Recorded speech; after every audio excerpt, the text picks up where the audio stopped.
श्री स्वामी समर्थ. मित्रांनो, आज मी तुम्हाला जंगलातली एक अशी छान अशी गोष्ट सांगणार आहे. एकेकाळी सह्याद्रीच्या पायथ्याशी एक विशाल जंगल होते. त्या जंगलात असंख्य प्राणी राहत होते. वाघ, हत्ती, माकड, हरण, कोल्हा, चिमणी हे सगळे प्राणी आपापल्या कामात रमलेले होते. जंगल हिरवेगार होते. झऱ्याचे पाणी स्वच्छ वाहत होते आणि प्रत्येक प्राणी आनंदात होता. अध्याय पहिला, अहंकाराचा आरंभ. एकदा जंगलात प्राण्याची सभा बोलावली गेली. सिंहाने गर्जना केली, मी या जंगलाचा राजा आहे, सगळ्यांनी माझं ऐकायचं. त्याच्या आवाजाने सर्व प्राणी थरथर कापले.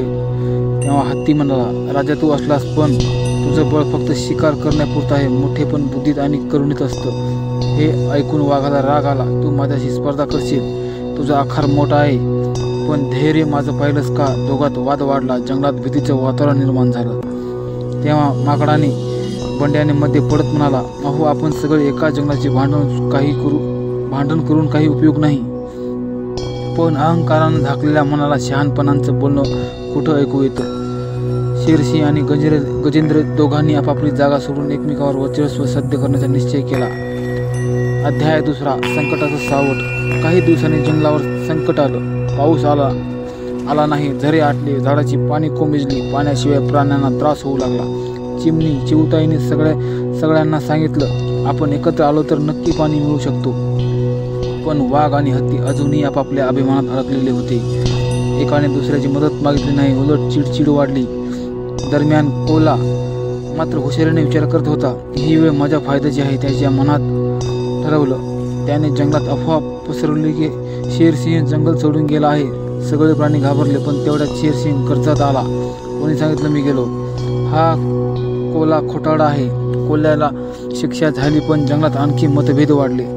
अध्याय तिसरा, चिमणीचं शहाणपण. एका सकाळी चिमणीने सर्वांना पुन्हा एकत्र बोलावलं. ती म्हणाली, आपण आपल्या अहंकारामुळे वेगळे झालो, पण आता वेळ आली आहे एकत्र येऊन जंगल वाचवायची. सगळ्यांनी थोडा विचार केला. माकड झाडावरून पाहिलं. दूर डोंगराच्या पलीकडे काही हिरवळ दिसत होती. तिथे पाण्याचा झरा असावा असं वाटलं. सगळ्यांनी ठरवलं, आपण तो झरा शोधायला जाऊ.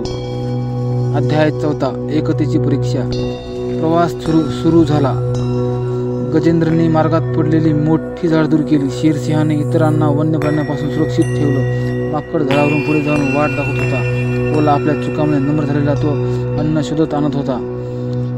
हरण, चिंगी लहान प्राण्यांना हळूहळू चालायला मदत करत होती आणि चिमणी वरून सगळं निरीक्षण करत होती.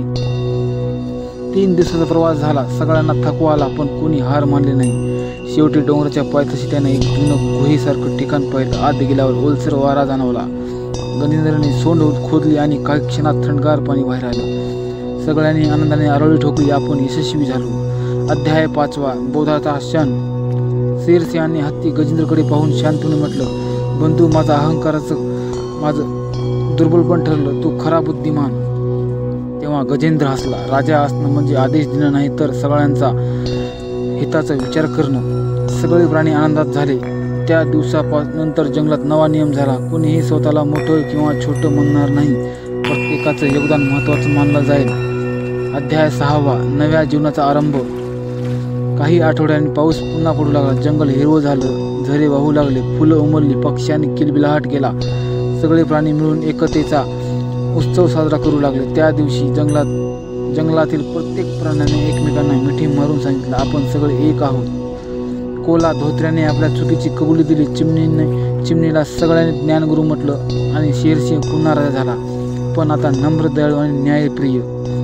शेवटचा बोध, अहंकाराने माणूस किंवा प्राणी दोन्ही नष्ट होतात, पण एकता, मैत्री, क्षमा यामुळे कोणतंही संकट टाळता येतं. मोठेपण शरीराने नव्हे तर मनाने असतं.